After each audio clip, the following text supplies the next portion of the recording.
नमस्कार, मैं महेश याग स्वागत करता हूं आपका इस सितारा क्लासेस के ऑनलाइन प्लेटफॉर्म पर। अपन ने अध्ययन किया मौलिक कर्तव्यों का, अर्थात अपने संविधान में भाग नंबर 4 का जो पिछले क्लास में अध्ययन किया था उसी के अकॉर्डिंग अपन ने पीछे क्लासों में भाग नंबर 1 पढ़ा, 2 पढ़ा, 3 पढ़ा और 4 मौलिक कर्तव्य अपन ने पढ़े। इसी क्रम में आज कंटिन्यू करते हुए आज अपन करते हैं संविधान का भाग नंबर 5, जो कि संविधान में सबसे इम्पोर्टेंट है, या आप ऐसे बोल सकते हो कि संविधान की रीढ़ की हड्डी है। कौन सा? भाग नंबर 5। और सबसे ज़्यादा अनुच्छेदों का अगर भाग पूछता आपको कि किस भाग में सबसे ज़्यादा अनुच्छेद हैं, तो वो भाग भी कौन सा है? भाग नंबर 5। देखते हैं भाग नंबर 5 को, ध्यान से समझ लेना इसको। ये सबसे इम्पोर्टेंट भाग नंबर 5 क्या है? सबसे पहले तो इसमें क्या है? भाग नंबर 5 में क्या पढ़ेंगे अपन? भाग नंबर 5 में है संघ सरकार। कौन सी सरकार है? संघ सरकार, मतलब केंद्र सरकार। संघ सरकार पढ़नी है हमें भाग नंबर 5 में। कौन से अनुच्छेद से कौन से अनुच्छेद तक है भाग नंबर 5? जैसे अनुच्छेद नंबर 3 था अपना, अनुच्छेद 12 से लेके 35 तक। भाग नंबर 4 अनुच्छेद 36 से लेके 51 तक, भाग 4 के अनुच्छेद 51 के में। तो वैसे ही भाग नंबर जो 5 है उसमें संघ सरकार हमें पढ़नी है। और संघ सरकार जो है वो कौन से अनुच्छेद से कौन से अनुच्छेद तक पढ़नी है, तो उसकी मैं बात करूं तो ये जो है ये अनुच्छेद 51 से लेके 51 तक की तो अपन ने बात कर ली थी उसमें। तो ये आएगा अनुच्छेद 52 से लेके 151, मतलब 52 से लेके अनुच्छेद 151 तक पढ़ना है हमें। क्या? भाग नंबर 5 सबसे इम्पोर्टेंट है। अगर संविधान पढ़ रहे हैं तो सबसे इम्पोर्टेंट टॉपिक है भाग नंबर 5। भाग नंबर 5 संघ सरकार केंद्र सरकार की बात करेगा। आज इसका थोड़ा सा बेसिक समझना आप कि संघ सरकार क्या होती है, संघ सरकार में हमें क्या क्या पढ़ना है। थोड़ा सा बेसिक की मैं बात करूं तो संघ सरकार में सबसे पहला पॉइंट जो सबसे पहले अपने को पढ़ना है वो क्या पढ़ना है? कार्यपालिका। क्या पढ़ना है? कार्यपालिका। 4 पार्ट इसके पढ़ने हैं, तो कार्यपालिका पढ़ना है। अगला पॉइंट क्या पढ़ना है? अगला इसमें विधायिका, जिसे अपन संसद बोलते हैं, विधायिका पढ़ना है। अगला पॉइंट, अगला क्या पढ़ना है? अगला पढ़ना है न्यायपालिका, कोर्ट बोलते हैं ना, सुप्रीम कोर्ट। अगला पॉइंट पढ़ना है केग। क्या पढ़ना है? केग, नियंत्रण एवं महालेखा परीक्षक। नियंत्रण एवं महालेखा परीक्षक। तो 4 पॉइंट या 4 भागों में डिवाइड करके इसको पढ़ेंगे अपन। भाग नंबर 5 को कार्यपालिका पढ़ेंगे, विधायिका पढ़ेंगे जिसे संसद बोलते हैं, और न्यायपालिका पढ़ेंगे, और केग, CAG, केग, नियंत्रण एवं महालेखा परीक्षक। तो इस पॉइंट को ध्यान से समझना आप। मैं बात करूं कार्यपालिका, तो किस अनुच्छेद से लेके किस अनुच्छेद तक कार्यपालिका को पढ़ना है। हाँ, मैं ये भी बताऊंगा, आप कंफ्यूज हो रहे होंगे कि सर कार्यपालिका, विधायिका, न्यायपालिका में कौन कौन आते हैं, मैं ये बात भी करूंगा। तो कार्यपालिका हमें पढ़ना है अनुच्छेद 52 से लेके 78 तक, 78 तक हमें कार्यपालिका का अध्ययन करना है। जिसमें क्या क्या आएंगे? राष्ट्रपति, उपराष्ट्रपति, प्रधानमंत्री, मंत्रिपरिषद, AG, अटॉर्नी जनरल। समझ में आ रही है बात? कार्यपालिका अनुच्छेद 52 से लेके 78 तक, 78 तक पढ़ना है। जिसमें क्या क्या पढ़ेंगे अपन? राष्ट्रपति, उपराष्ट्रपति, प्रधानमंत्री, मंत्रिपरिषद और AG, अटॉर्नी जनरल। ये पॉइंट अपन को पढ़ने हैं। बात करूं मैं विधायिका की, तो विधायिका कहाँ से कहाँ तक पढ़नी है? अनुच्छेद 79 से लेके 123, 123 तक पढ़नी है, या 123 तक वर्णन करेंगे किसका? विधायिका का, संसद का। जिसमें आपको पता है क्या क्या आएंगे? लोकसभा, राज्यसभा, लोकसभा और राज्यसभा, संसद का अध्ययन करेंगे। बात करेंगे न्यायपालिका की। न्यायपालिका अर्थात कोर्ट, सुप्रीम कोर्ट की बात यहाँ पे चल रही है। जब केंद्र की सरकार है तो सुप्रीम कोर्ट की अपन बात करेंगे, जो आएगा अनुच्छेद 124 से लेके 142 तक, 142 तक। किसका अध्ययन करेंगे? न्यायपालिका का, ये अनुच्छेद है। फिर केग, केग आएगा किस अनुच्छेद में? अनुच्छेद 148 से लेके और 151, 151 तक किसका अध्ययन करेंगे? केग का अध्ययन करेंगे, 148 से लेके 151 तक। अब कंफ्यूज हो रहेंगे बच्चे, सर 143 कहाँ गया, 144, 145, तो ये भी मैं बताऊंगा। जब यहाँ तक चलेंगे तो ये भी मैं बताऊंगा कि इनमें क्या है। एक एक अनुच्छेद की अपन यहाँ पर चर्चा करेंगे।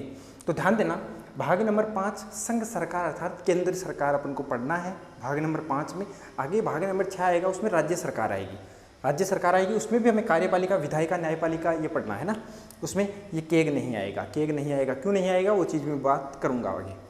तो ये चीज़ ध्यान रखना कि संघ सरकार, केंद्र सरकार जो भाग नंबर 5 में है, वो अनुच्छेद भाग नंबर 5 अनुच्छेद 52 से लेके 151 तक है। सबसे बड़ा भाग है संविधान का, सबसे बड़ा भाग है। इसमें क्या क्या पढ़ेंगे? कार्यपालिका पढ़ेंगे जो कि अनुच्छेद 52 से लेके 78 तक है। इसमें विधायिका पढ़ेंगे, अनुच्छेद 79 से लेके 123 123 तक है। न्यायपालिका अनुच्छेद 124 से लेके 142 तक है। और केग पढ़ेंगे 148 से लेके 151 तक। तो हो गए 151 तक, 151 तक अध्ययन करना है। 52 से स्टार्ट करना है, 52 से स्टार्ट कर रहे हैं। इसमें मैंने बताया कार्यपालिका में अपन किस किस का अध्ययन करेंगे। ध्यान से समझ लेना इस पॉइंट को। कार्यपालिका में किन किन का अध्ययन करेंगे? कार्यपालिका में अब हम अध्ययन करेंगे किनका? राष्ट्रपति का, राष्ट्रपति का अध्ययन करेंगे, उपराष्ट्रपति का, प्रधानमंत्री का, मंत्रिपरिषद का और एजी का, मतलब एंटोर्नी जनरल का। कार्यपालिका में अध्ययन करेंगे राष्ट्रपति, उपराष्ट्रपति, प्रधानमंत्री, मंत्रिपरिषद और एजी, एंटोर्नी जनरल। इनका अध्ययन करेंगे अपन किस में? कार्यपालिका में। अब हो सकता है किसी के दिमाग में ये चल रहा हो कि सर ये काम क्या करते हैं, क्या काम करते हैं कार्यपालिका, विधायिका, न्यायपालिका, क्या काम करते हैं? तो मैं इनकी चर्चा करूँ। एक बेसिक से अपन यहाँ पढ़ रहे हैं। तो पहले तो सबसे पहले आप इस चीज़ को नोट करना कि भाग नंबर 5 जो कि अनुच्छेद 52 से लेके 151 तक है, भाग संविधान का सबसे बड़ा भाग है। इसमें अपन पॉइंट टू पॉइंट क्लियर करते चलेंगे। कार्यपालिका अलग पढ़ेंगे, विधायिका अलग पढ़ेंगे, न्यायपालिका अलग पढ़ेंगे, केग अलग पढ़ेंगे। सब एक एक पॉइंट को अपन क्लियर करेंगे। तो ध्यान से समझ लेना, ये बड़ा इंपॉर्टेंट इंटरेस्टिंग चैप्टर है। यहाँ से सवाल ज़्यादा बनते हैं। अगर संविधान से सवाल पूछता है ना तो भाग नंबर 5 से सवाल पक्का पूछेगा। भाग नंबर 5 से सवाल 100% आएगा और हर एग्जाम में आएगा। ये सॉलिड है, पक्का है। चलते हैं, मैं बात करूं यहाँ पे कि आप कंफ्यूज हो रहे होंगे, सर विधायिका क्या करती है, कार्यपालिका क्या करती है, न्यायपालिका का क्या कार्य है। तो मैं उनकी बात करूं तो एक तरफ से अपन बात करें कि भारतीय लोकतंत्र जो है, भारतीय लोकतंत्र जो है उसके कितने स्तंभ हैं? कितने स्तंभ हैं? तो आप बोल सकते हो सर 4 स्तंभ है। चौथा स्तंभ जो मीडिया है, प्रेस जो है, वो चीज़ अलग है। लेकिन यहाँ मैं बात करूँ तो यहाँ 3 स्तंभों की बात करेंगे अपन। हाँ मीडिया है, चौथा वो अलग चीज़ है, लेकिन यहाँ 3 स्तंभों की बात करेंगे। कौन कौन से? कार्यपालिका, कार्यपालिका, विधायिका और न्यायपालिका।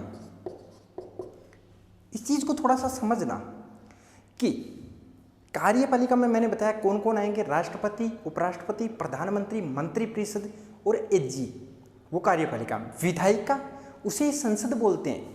विधायिका जो होती है उसे क्या बोलते हैं? संसद बोलते हैं। तो संसद का नाम सुनते ही आपके दिमाग में आ रहा है कि लोकसभा और राज्यसभा, तो वही है इसमें। न्यायपालिका कोर्ट है, न्यायपालिका कोर्ट है। अब ये जो अपन बात कर रहे हैं यहाँ केंद्र सरकार की, ये राज्य सरकार में भी तो होता है कार्यपालिका। राज्य सरकार में आपको पता है जैसे राज्यपाल होता है, मुख्यमंत्री होता है, वो सारे कार्यपालिका में आते हैं। राज्य की संसद तो नहीं होती राज्य में, लेकिन वहाँ विधानमंडल होता है, विधानमंडल होता है। उसके कौन कौन से अंग होते हैं? विधान परिषद और विधानसभा। कौन कौन से अंग? विधान परिषद, विधानसभा और राज्यपाल जो होते हैं। और न्यायपालिका, वहाँ पे हाई कोर्ट होता है, राज्यों में हाई कोर्ट होता है। तो यहाँ पे अपन केंद्र सरकार की बात कर रहे हैं, तो इस चीज़ का ध्यान रखना। अर्थात इसमें तो कौन आएंगे? राष्ट्रपति आएगा, प्रेसिडेंट, वाइस प्रेसिडेंट, पीएम, एजी और मंत्रिपरिषद। इसमें संसद में लोकसभा और राज्यसभा। अब काम क्या है इनका, ध्यान से सुनना, काम करते क्या है ये। संसद जो है या विधायिका जो है वो विधि बनाएगी, वो क्या करेगी, विधायिका विधि बनाएगी। संसद का काम है या विधायिका का काम है विधि बनाना, विधायिका का काम है विधि बनाना, कानून बनाना। विधि का अर्थ होता है कानून, कानून बनाना और उस कानून को लागू करना। विधि को लागू करना ये किसका काम है, विधि को लागू करने का काम किसका है, कार्यपालिका का। ध्यान से समझ लेना इस पॉइंट को कि विधायिका क्या करती है, कार्यपालिका क्या करती है, न्यायपालिका क्या करती है। विधायिका करती है कार्य विधि बनाने का, विधायिका का काम है क्या, विधि बनाना, और विधि को लागू करने का काम किसका है, कार्यपालिका का। किसका काम है, कार्यपालिका का। जबकि विधि बनाने का काम किसका है, विधायिका का। किसका है, विधायिका का है, संसद का है। संसद कानून बनाती है और कार्यपालिका कानून को लागू करती है। अगर लागू होने में प्रॉब्लम है या जो विधि बनी है वो सही है या नहीं, इसकी जांच कौन करेगा, न्यायपालिका। कौन करेगा, न्यायपालिका। तो उम्मीद करता हूँ ये पॉइंट क्लियर हो रहा है। यहाँ पे क्लियर हो रहा है कि भारतीय लोकतंत्र के 3 स्तंभ बताए गए हैं। 3 स्तंभ, जो आप सोच रहे हो चौथा वो अलग है। 3 स्तंभ बताए गए हैं, कार्यपालिका, विधायिका और न्यायपालिका। कार्यपालिका, विधायिका और न्यायपालिका, इतनी चीज़ यहाँ पे क्लियर होनी जरूरी है। अब विधायिका का कार्य है विधि बनाना, कानून बनाना। विधायिका का कार्य है कानून बनाना। विधायिका ने कोई कानून बनाया, विधायिका ने कानून बनाया, उस कानून को लागू करने का काम किसका है, कार्यपालिका का। किसका है, कार्यपालिका का। अब वो कानून सही बना है या सही ढंग से लागू हो रहा है या नहीं, इस चीज़ की जांच करता है कौन, न्यायपालिका। यहाँ न्याय करेगा न्यायपालिका। क्या करेगा, न्याय करेगा। क्या करेगा, न्याय करेगा। तो उम्मीद करता हूँ ये चीज़ समझ में आई होगी, आपके समझ में आई होगी। अब अपन एक एक पॉइंट को पढ़ना शुरू करेंगे। तो सबसे पहले अपन पढ़ेंगे किसको, कार्यपालिका को। किसको पढ़ेंगे, कार्यपालिका को। और कार्यपालिका में भी मैंने बताया आपको कि सबसे पहले किसको पढ़ेंगे अपन, राष्ट्रपति को। कार्यपालिका में भी सबसे पहले राष्ट्रपति को, फिर उपराष्ट्रपति को, प्रधानमंत्री को, मंत्रिपरिषद को, एजी को। कंटिन्यू करेंगे, एक एक को कंटिन्यू करेंगे। तो सबसे पहले अपन पढ़ेंगे किसको, पढ़ेंगे राष्ट्रपति को अर्थात प्रेसिडेंट को, फिर वाइस प्रेसिडेंट, फिर पीएम, फिर मंत्रिपरिषद, फिर एजी। इनको क्रम से, सीक्वेंस से, क्योंकि इनके अनुच्छेद भी क्रम से हैं। पहले अनुच्छेद आते हैं राष्ट्रपति के, फिर उपराष्ट्रपति के, फिर प्रधानमंत्री, मंत्रिपरिषद और एजी। तो जिस हिसाब से अनुच्छेद है वैसे ही कंटिन्यू अपन एक एक को पढ़ेंगे, अध्ययन करेंगे। तो इतनी चीज़ जो बताई गई है वो चीज़ समझ में आई होगी। इसको थोड़ा सा नोट डाउन जरूर कर लेना ताकि आपको पता चलता रहे कि विधि बनाता कौन है, विधायिका, संसद। अब उसको लागू कौन करता है, कार्यपालिका। अगर परेशानी, कोई प्रॉब्लम होती है विधि बनने में या विधि को लागू करने में, तो उस पर न्याय कौन करेगा, न्यायपालिका। कौन करेगा, न्याय, न्यायपालिका करेगा। कौन, न्यायपालिका। चलते हैं आगे। सबसे पहले अध्ययन करेंगे, आज शुरू करते हैं अपन राष्ट्रपति। ध्यान से समझना, बिल्कुल ध्यान से समझना इस चीज़ को। यहीं पे आज आपको राष्ट्रपति याद करवा दूंगा, इतना विश्वास दिलाता हूँ। यहीं पे बोर्ड पे आप राष्ट्रपति याद कर लोगे और एक भी अनुच्छेद गलत नहीं होगा। वही बात जैसे अपन ने डीपीएसपी की पहली क्लास थी अपनी, उसमें अपन ने याद किए थे डीपीएसपी के अनुच्छेद, राज्य के नीति निर्देशक तत्वों के अनुच्छेद।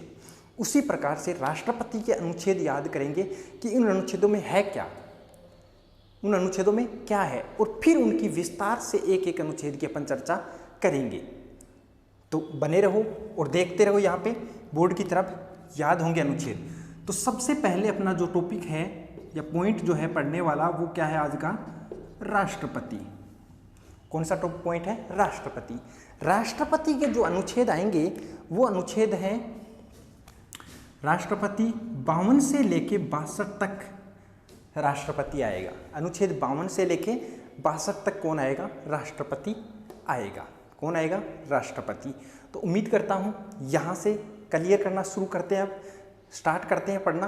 तो आप ध्यान से, फोकस से यहाँ पे पढ़ना, थोड़ा सा सीरियस होके आराम से तैयार हो जाएगा पूरा मैटर।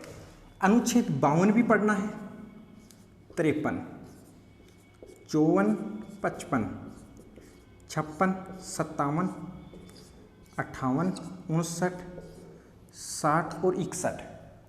सुनना, आज के बाद में कहीं भी, 61 को मैं इधर लिख रहा हूँ, हो सकता है नीचे दिखाई नहीं दे रहा, 61, आज के बाद में ये अनुच्छेद आपको दोबारा पढ़ने की ज़रूरत नहीं पड़ेगी, दोबारा पढ़ने की ज़रूरत नहीं पड़ेगी। क्यों नहीं पड़ेगी? ऐसा क्या है? ऐसा है हमारे पास, ऐसा है जो मैं आपको दूंगा और आप उसको यहीं का यहीं कैच कर लोगे। राष्ट्रपति को इंग्लिश में बोलते हैं प्रेसिडेंट। राष्ट्रपति को इंग्लिश में क्या बोलते हैं? प्रेसिडेंट बोलते हैं। क्या बोलते हैं रे? प्रेसिडेंट, अर्थात पी से अंकित कर सकते हैं इसको। तो राष्ट्रपति को इंग्लिश में बोलते हैं प्रेसिडेंट। तो मैं प्रेसिडेंट को यार पी को लेके चल रहा हूँ। ध्यान से एक एक चीज़ को क्लियर करना है। ये क्या है? अनुच्छेद है। क्या है ये? अनुच्छेद है। 52, 53, 54, 55, 56 ऐसे करके 62 तक। यहाँ 60 हो गया, यहाँ थोड़ा सा, हाँ 60 हो गया, 62 तक करना है, 62 तक करना है। तो अनुच्छेद 52 से लेके 62 तक अपन को कवर करना है। इस चीज़ को मैं थोड़ा सा ऊपर रखता हूँ, लिखता हूँ, ताकि आपको थोड़ा सा पता चल सके। यहाँ पे अपन अध्ययन कर रहे हैं किसका? राष्ट्रपति का। राष्ट्रपति का भाग नंबर 5 में है, ये चीज़ आपको पता चल चुकी है। और राष्ट्रपति में अपन अनुच्छेद पढ़ेंगे 52 से लेके 62 तक, 52 से लेके 62 तक। अब थोड़ा सा दिमाग लगाना, मैं यहाँ पे थोड़ा सा ऊपर लिखा है ताकि आपको पता चल जाए, दिखाई दे जाए। साथ साथ में इस चीज़ को नोट कर लेना और फिर इसको 1-2 बार जब आप पढ़ोगे तो आराम से इस चीज़ को क्लियर कर सकते हो। अब शायद दिखाई दे रहा है ना पूरा। ये अनुच्छेदों की बात चल रही है। किन की बात चल रही है? यहाँ पे अनुच्छेद, अपन राष्ट्रपति के अनुच्छेद देख रहे हैं कि किस अनुच्छेद में क्या पॉइंट है, किस अनुच्छेद में क्या पॉइंट है। राष्ट्रपति को अंकित किससे करते हैं? पी से। ये बात मैंने पहले बता दिया आपको, पी से, अर्थात प्रेसिडेंट, प्रेसिडेंट। अब चलते हैं एक एक पॉइंट की तरफ। सबसे पहले पी, ध्यान से पहले इस चीज़ को देख लेना, फिर लिख लेना आराम से, स्क्रीनशॉट लेके फिर आराम से लिख लेना। पी अर्थात प्रेसिडेंट। पी, पी 52 में भी पी, 53 में भी पी, फिर 54 में ई, 55 में पी, 56 में पी। सर ये क्या हो रहा है? ये याद करने का तरीका है। जल्दी याद होगा, सॉलिड याद होगा, जो याद होगा वो सही याद होगा। ध्यान से दोबारा देखना। प्रेसिडेंट का पी, पी पी 2 बार पी, फिर ई, फिर पी पी, अर्थात 2 पी ऊपर 2 पी नीचे और बीच में ई। दोबारा देख लेना। ऊपर के 5 अनुच्छेदों को जब आप लोगे तो कैसे लेंगे? पी पी, अर्थात 5 अनुच्छेदों में 2 पी रखनी है ऊपर और 2 पी नीचे रखनी है, बीच में रखना है क्या? ई। याद होंगे अनुच्छेद, ई याद होंगे। फिर एक नाम लिख रहा हूं, दुर्योधनमय, और इसको छोड़ दिया 62 को। क्या लिखा है? क्या लिखा है? कुछ समझ में आ रहा है? समझ में आ रहा है? पता चल रहा है? नहीं चल रहा है? अभी देखना, अभी चलेगा। अनुच्छेद 52 पी, 53 पी, 54 ई, 55 पी, 56 पी, अर्थात शुरू के या स्टार्टिंग के जो 5 अनुच्छेद हैं, यहाँ से लेके यहाँ तक 5 अनुच्छेद हैं, उनमें 2 तो पी हैं, 2 पी पीछे, 2 पी आगे, बीच में ई, बीच में ई। देखो 2 पी ऊपर, 2 पी नीचे और बीच में ई। और जो नीचे के अनुच्छेद हैं उनमें क्या एक नाम लिखा है? दुर्योधनम। बिल्कुल नाम होता है, दुर्योधन नाम होता है ना, दुर्योधन नाम होता है। तो दुर्योधनम, क्या नाम लिखा है? दुर्योधनम। और 62 नंबर का अनुच्छेद को खाली छोड़ दिया, एक बार मैंने रिक्त छोड़ दिया, खाली छोड़ दिया, रिक्त छोड़ दिया, एक ही बात होती है, एक ही पॉइंट होता है ये। तो इस चीज़ का थोड़ा सा ध्यान रखना कि नाम लिखा है नीचे दुर्योधनम, क्या नाम लिखा है? दुर्योधनम, और ऊपर 2 पी, 2 पी, बीच में ई। सर करेंगे क्या इनका? इनका होगा क्या? क्या किया है ये? याद हो गया ठीक है, लेकिन इनको काम में कैसे लेंगे? अब देखना, देखना, देखना, यहाँ पे देखना काम में कैसे। इस पी का मतलब है पोस्ट, पहली पी का मतलब है पोस्ट। पोस्ट को हिंदी में क्या बोलते हैं? पद। क्या बोलते हैं? पद। इस पी का मतलब 53 की जो पी है इसका मतलब पावर। क्या मतलब है? पावर। पावर का हिंदी में क्या होता है रे? शक्ति। क्या होता है? शक्ति। इस ई का मतलब क्या है? चाहे ई से याद रखो या 4 से याद रखो, ई से याद रखो चाहे 4 से। ई का मतलब इलेक्शन, और इलेक्शन का अर्थ क्या होता है? चुनाव। 4 से चुनाव करो चाहे ई का इलेक्शन करके चुनाव करो, बात तो एक ही है। बात तो एक ही है। इस पी का क्या मतलब है, फिर 55 की जो पी है उसका क्या मतलब है, इसका मतलब है रे प्रक्रिया। क्या है, प्रक्रिया, प्रोसेस। इंग्लिश में क्या बोलते हैं, प्रोसेस, प्रक्रिया। और इस पी का क्या है, फिर कुछ तो इसका भी निकलेगा। इस पी का मतलब पीरियड। क्या है, पीरियड। और पीरियड का हिंदी में क्या होता है, कार्यकाल। क्या होता है, कार्यकाल। अरे क्या होता है, कार्यकाल। इतनी चीज समझ में आई, दोबारा समझ लेना। ऊपर के जो 5 अनुच्छेद थे 52 से लेके 56 तक, 52 से लेके 56 तक, उसको कैसे याद किया, PP, PPE, PP, PPE, PP. पहला पी पोस्ट, पहला पी पोस्ट, पोस्ट का हिंदी में होता है पद। दूसरा पी पावर, पावर को हिंदी में बोलते हैं शक्ति। तीसरा ई, ई का मतलब इलेक्शन, चुनाव। चौथा पी, और पी का मतलब होता है प्रोसेस, प्रक्रिया। और इस पी का मतलब होता है पीरियड, कार्यकाल। पीरियड, कार्यकाल, पीरियड, कार्यकाल। अब चलते हैं नीचे। दू का मतलब होता है दोबारा। क्या होता है रे, दोबारा। क्या होता है दू का अर्थ, दोबारा। यो का अर्थ होता है योग्यता, यो का अर्थ होता है योग्यता। और ध का मतलब होता है दशा, कंडीशन या शर्त। दशा, कंडीशन या शर्त, दशा, कंडीशन या शर्त। और नय, 60 में जो नय है इंपॉर्टेंट है, 60 में जो नय है इसका मतलब होता है न्यायालय। और न्यायालय क्या करवाता है रे, उसको शपथ दिलाता है। क्या करवाता है, शपथ। सुप्रीम कोर्ट का जो मुख्य न्यायाधीश होता है वो राष्ट्रपति को शपथ दिलाता है। आगे, इस मय का क्या मतलब है, महाभियोग। अरे क्या है, महाभियोग। दोबारा समझ लेना, दोबारा समझ लेना पॉइंट को। सारे अनुच्छेद याद हो चुके हैं, सारे अनुच्छेद याद हो चुके हैं। कैसे कैसे कैसे देखना, ऐसे देखना। यहाँ पे पीपी, पीपीई, पीपी दुर्योधनम, अनुच्छेद 61 तक आएगा। 62 को रिक्त छोड़ दिया मैंने, खाली छोड़ दिया, रिक्त छोड़ दिया। बताऊंगा आगे इसका भी। पीपीई, पीपीई, पीपी दुर्योधनम। पहला पी, 52 का जो पी है वो बोलता है पोस्ट, पोस्ट। और पोस्ट का अर्थ होता है पद। 53 का पी पावर, शक्ति। ई का इलेक्शन, चुनाव। और इस पी का प्रोसेस, प्रक्रिया। 55 का जो पी है इसका मतलब प्रोसेस, और प्रोसेस को हिंदी में बोलते हैं प्रक्रिया। और 56 का जो पी है उसको बोलते हैं पीरियड, और पीरियड का अर्थ कार्यकाल। और 57 का दू अर्थात दोबारा। 58 का यो, योग्यता। और 59 का ध या ध का अर्थ दशा या कंडीशन या शर्त। और 60 का जो नय है इसका मतलब न्यायालय। और 61 का मय मतलब महाभियोग। क्या, महाअभियोग, महाभियोग।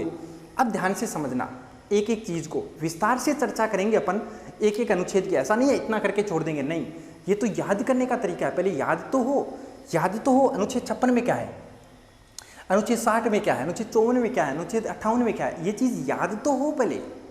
उसके बाद में विशेष चर्चा करेंगे एक एक अनुच्छेद को लेके। इस पी का मतलब क्या हो गया अपने पास, पी, पहले पी अनुच्छेद 52 में क्या है, पोस्ट, पद। अब सुनना, जहां पोस्ट होगी वहीं तो कोई व्यक्ति हो सकता है। जैसे अगर किसी स्कूल में अगर साइंस 12वीं क्लास में साइंस नहीं है, 12वीं क्लास में साइंस नहीं है, तो वहाँ पे केमिस्ट्री का लेक्चरर नहीं हो सकता। अगर वहाँ पे साइंस होगी और वहाँ पे लेक्चरर की पोस्ट है केमिस्ट्री के सॉरी, तो अगर केमिस्ट्री की पोस्ट होगी तो ही वहाँ पे केमिस्ट्री का लेक्चरर होगा। तो मेरा कहने का मतलब है, अगर भारत में अनुच्छेद 52 ये बोलता है कि भारत का संविधान का अनुच्छेद 52 ये बोलता है कि राष्ट्रपति की एक पोस्ट होगी तभी तो राष्ट्रपति होगा, तो भारत में एक राष्ट्रपति होगा। ये बात कौन सा बोलता है, अनुच्छेद 52। कौन सा अनुच्छेद बोलता है, 52 बोलता है, 52। 53, शक्ति किसकी, अब राज्यों में तो राष्ट्रपति नहीं होता है, राष्ट्रपति तो केंद्र में होता है, संघ में होता है, तो संघ की कार्यपालिका शक्ति किसमें होगी, राष्ट्रपति में। ध्यान से यहाँ समझ लेना पॉइंट को थोड़ा सा, इस पर विस्तार से चर्चा भी करेंगे अपन कौन कौन शक्तियों की बात कर रहा है। लेकिन एक बार आप चीज़ को समझना कि शक्ति का मतलब यहाँ क्या है कि केंद्र में अगर राष्ट्रपति होता है तो केंद्र की कार्यपालिका शक्ति, क्यों कार्यपालिका में राष्ट्रपति का अध्ययन कर रहे हैं अपन, तो केंद्र की कार्यपालिका शक्ति किस में होगी, राष्ट्रपति में होगी। अनुच्छेद कौन सा बोलता है, 53 बोलता है। कौन सा, 53। आगे चलते हैं, अनुच्छेद 54। 54 का मतलब चुनाव समझ लो, या ई का मतलब इलेक्शन करके चुनाव कर लो, बात एक ही है, बात एक ही है यहाँ पे। तो 54 का मतलब चुनाव में क्या बोलता है कि राष्ट्रपति का चुनाव करवाएगा कौन, राष्ट्रपति का चुनाव करवाएगा कौन, और राष्ट्रपति के चुनाव में भाग कौन लेंगे। इन दोनों में थोड़ा सा फर्क है। ये जो प्रक्रिया है ये भी चुनाव की है। अनुच्छेद 55 में जो प्रोसेस प्रक्रिया है अनुच्छेद 55 की पी का, वो भी चुनाव की प्रक्रिया है, लेकिन इनमें अंतर है थोड़ा सा, उस चीज़ को समझना आप। 54 का चुनाव वाला जो बोलता है वो बोलता है चुनाव करवाएगा कौन और चुनाव में भाग कौन लेगा। ध्यान से समझना इस चीज़ को। अनुच्छेद 54 क्या बोलता है कि चुनाव से संबंधित है, लेकिन चुनाव में भी क्या बात करता है कि चुनाव करवाएगा कौन और चुनाव में भाग कौन लेगा, अर्थात वोट कौन करेगा। समझ गए इस बात को। अनुच्छेद 54 बोलता है चुनाव से संबंधित है, चुनाव कौन करवाएगा, राष्ट्रपति का, और राष्ट्रपति के चुनाव में भाग कौन लेगा, वो बात बोलता है कौन सा, अनुच्छेद नंबर 54। इस पर विस्तार से भी चर्चा करेंगे अपन। अनुच्छेद 55, अनुच्छेद 55 क्या बोलता है, प्रोसेस प्रक्रिया, चुनाव होगा कैसे, चुनाव की प्रक्रिया क्या होगी, उसकी बात करता है कौन सा, अनुच्छेद 55 नंबर का। ध्यान से सुनना, चुनाव होगा कैसे, चुनाव करवाएंगे कैसे। यहां तो चुनाव 54 में तो क्या बोल रहा था, 54 में तो चुनाव करवाएगा कौन और चुनाव में भाग कौन लेगा, और 55 में क्या बोलता है कि चुनाव होगा कैसे, चुनाव करवाओगे कैसे, वो प्रोसेस क्या है, प्रक्रिया क्या है, उसकी बात करता है अनुच्छेद 55। अनुच्छेद 56 कार्यकाल, राष्ट्रपति का कार्यकाल कितना होता है उसकी बात करता है। कार्यकाल कितना होता है, देखो राष्ट्रपति का कार्यकाल कितना होता है, 5 वर्ष। सामान्यतः कितना होता है, 5 वर्ष। अब महाभियोग या आकस्मिक रिक्ति हो गई वो चीज़ अलग है। 5 वर्ष कार्यकाल होता है, तो राष्ट्रपति के अनुच्छेदों में ये अनुच्छेद नंबर भी कितना है, 5 है। कितना है रे, 5 है। देखो 56 नंबर का जो अनुच्छेद है जिसमें कार्यकाल की बात की गई है, वो राष्ट्रपति के जब आप अनुच्छेद काउंट करोगे, 52 से राष्ट्रपति स्टार्ट होता है, तो इसके अनुच्छेद काउंट करें 1 2 3 4 5, 56 कितने नंबर पे आता है, 5 नंबर पे आता है यहाँ पे। तो राष्ट्रपति का कार्यकाल कितना होता है, 5 वर्ष। सवाल पूछ लिया जाए राष्ट्रपति का कार्यकाल 5 वर्ष का होता है, कौन सा अनुच्छेद बोलता है, तो आपको राष्ट्रपति के अनुच्छेद अगर ये पता है कि 52 से शुरू होते हैं तो 5 गिन लेना, 52 53 54 55 और 56, तो 5 गिनोगे तो कितने नंबर पे आओगे, 56। तो राष्ट्रीय का कार्यकाल कौन सा अनुच्छेद बोलता है, 56। अर्थात इस पी का मतलब क्या हो गया, पीरियड, कार्यकाल। इस 57 दू का मतलब क्या है, दू का मतलब दोबारा। आपने देखा होगा या आपने सुना होगा कि भारत में कोई व्यक्ति जितनी बार चाहे उतनी बार राष्ट्रपति बन सकता है, अर्थात दोबारा भी राष्ट्रपति बन सकता है। दोबारा भी, ऐसा नहीं 2 ही बार, ऐसा नहीं है कि 2 ही बार बनेगा, दोबारा भी मतलब जितनी बार चाहे उतनी बार राष्ट्रपति बन सकता है। तो क्या निकल गया अनुच्छेद 57 कि भारत में कोई व्यक्ति पुनः राष्ट्रपति निर्वाचित हो सकता है, मतलब दोबारा भी राष्ट्रपति बन सकता है, चाहे 2 बार बनो, 4 बार 5 बार कितनी बार, लेकिन दोबारा भी मतलब बार बार वो राष्ट्रपति चाहे तो बन सकता है, लेकिन वो निर्वाचित होना आवश्यक है। अनुच्छेद 58 योग्यता, क्वालिफिकेशन क्या होनी चाहिए, क्या उसकी एज होनी चाहिए, किसका वो सदस्य नहीं होना चाहिए, वो सारी बात करेगा अनुच्छेद 58 योग्यता। ये इंपॉर्टेंट है, ये पूछा जाता है।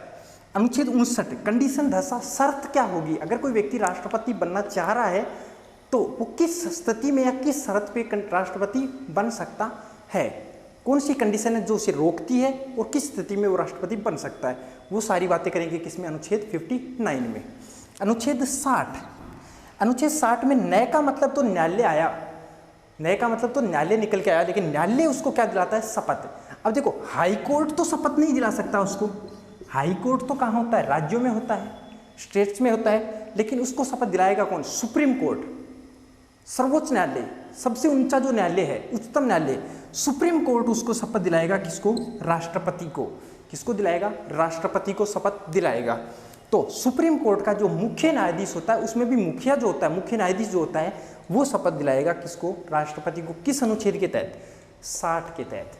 तो आपको याद क्या रखना है कि 60 में जो नया आ रहा है उसका मतलब न्यायालय, और न्यायालय क्या करवाएगा, उसको शपथ दिलाएगा, शपथ दिलाएगा। अनुच्छेद 61 महाभियोग, महाभियोग ये नाम आती है, आपको ये पता चलना चाहिए कि महाभियोग राष्ट्रपति को हटाने की प्रक्रिया है, जिसे क्या बोलते हैं, महाभियोग बोलते हैं। राष्ट्रपति को अपने पद से हटाने की एक प्रक्रिया है, जिसे क्या बोलते हैं, महाभियोग बोलते हैं। इसकी विस्तार से चर्चा अपन करेंगे आगे। अनुच्छेद 62 62 क्या बोलता है, 62 को मैंने क्या बोला, रिक्त छोड़ दो, खाली छोड़ दो, अर्थात ये पद रिक्त होने की स्थिति में है।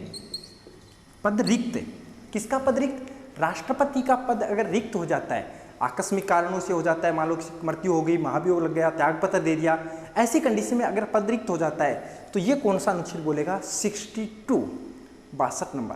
उम्मीद करता हूँ ये चीज़ समझ में आई होगी, राष्ट्रपति के अनुच्छेद याद हो गए होंगे। दोबारा से एक बार देख लेना। PPE अनुच्छेद 52 से लेकर 62 तक लिख लो पहले, फिर उसमें क्या करना है? PPE PP दुर्योधनमय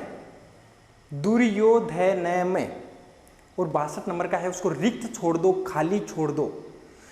पहला P का मतलब पोस्ट, दूसरा P पावर, E इलेक्शन, ये P इसका मतलब क्या हो गया? प्रोसेस प्रक्रिया, और 56 का जो P है इसका मतलब हो गया पीरियड कार्यकाल।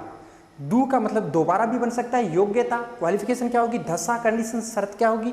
न्यायालय उसे क्या कराएगा? शपथ दिलाएगा। मैं का मतलब महाभियोग, और रिक्त का मतलब अगर राष्ट्रपति की पोस्ट खाली है तो क्या किया जाए, उस कंडीशन की यहाँ बात करता है। तो आज की अपनी ये क्लास रही, इसमें मैंने आपको अनुच्छेद बताए राष्ट्रपति के कि यहाँ से लेके यहाँ तक के अनुच्छेदों का अपन को अध्ययन करना है। इनमें जो मेन पॉइंट थे उनके अपन ने चर्चा की, अनुच्छेदों को याद कराने की मैंने कोशिश की। तो आशा करता हूँ कि आपको ये चीज़ समझ में आई होगी और अनुच्छेद याद होंगे। अगर अनुच्छेद याद हो गए और ये ट्रिक आपको अच्छी लगी है तो लाइक करना, कमेंट बॉक्स में कमेंट करके बताना, और अपने दोस्तों के पास भी इसको शेयर जरूर करना। ठीक है, थैंक यू, धन्यवाद। मिलते हैं नेक्स्ट क्लास में। इसका आप स्क्रीनशॉट जरूर ले लेना।